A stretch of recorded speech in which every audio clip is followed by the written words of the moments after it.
A mechanical man will be more than that. More than just a hired hand.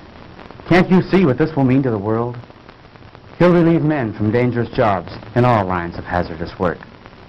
There'll be no more deaths from cave-ins and mines. No losses from construction men falling to their deaths from skyscrapers. He'll take his place in these and many other positions where men lose their lives daily. Why, carefully directed, he'll be the greatest insurance to world peace that has yet been thought of. No. I haven't invented this man to be used as a handyman around the house. Of course, I didn't mean that. No, Madge. The mechanical man will be the answer to our future national security. I'll build thousands of them. Can you see an aggressive country attacking any country which has an army of steel men who can't be killed? But, Dr. Morton, I thought you were interested in this purely from the scientific point of view. And I am. But if I can give the world more, I'll not stop there. Now, Frank, don't get excited. Believe me, my friends, I am not unduly excited. But the prospect of what we are about to create here is tremendous. I can't help being carried away. Why don't you try 'em out, Pop? You're right, Barry. I won't let myself get carried away until we see if we really do have a mechanical man who can do all these things. You mean you're going to do it now? Yes, now. Could I help you, Uncle Frank? What could you do?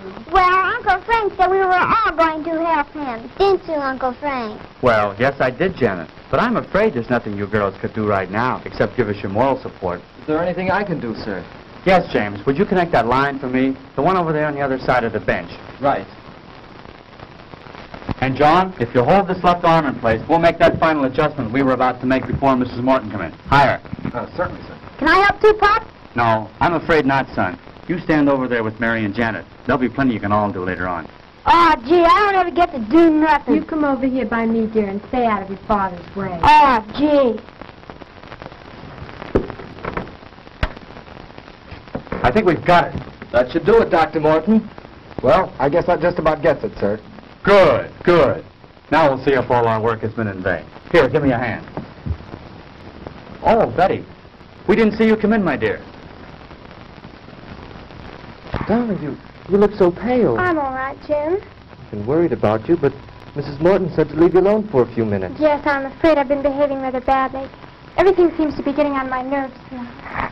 Well, everything will be all right now, Betty. I'm glad you're here. We're just about to prove our experiment. Dad can make them walk, Betty. That's fine, Barry. I'll be with you in a moment, dear. Please go on. Don't let me interrupt your work. Come over here by me, dear. All right. Now, James, if you throw the switch up there. Right.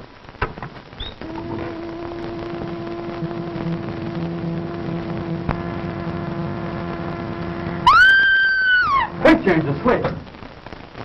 What is it, Betty? Tell us. It moved. It moved. Yes, I know. I was just about to set the man up and start him walking. But did you see that expression in his face? No. No, I don't know what you're talking about. There's no expression in his face, Betty. He's just a mechanical man. But he looked at me. I swear he was staring at me. There now, dear. You're all upset again. Come with me. Oh, I'm sorry, but I... Better take her upstairs, Madge. Give her a sedative. I will, Frank. Come with me, dear. All right. Shall I come along? No, James. I think it's better if we go alone. Dr. Morton, do you think that... No, she'll be all right, James. Now, let's get back to where we were.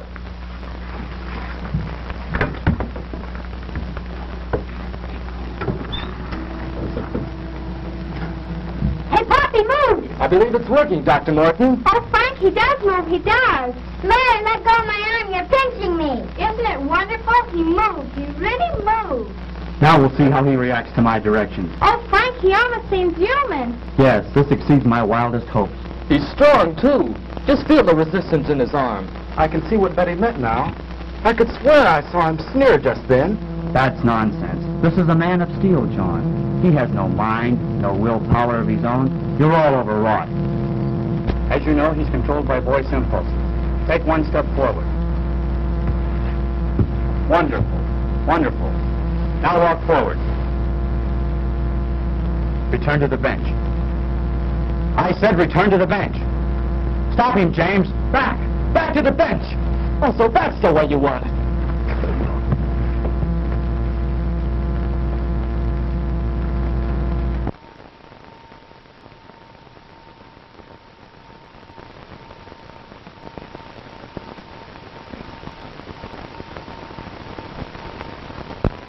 How is he? Just seems to have had the wind knocked out of him. What was that? It sounded like Betty. You take care of James. I'll go see.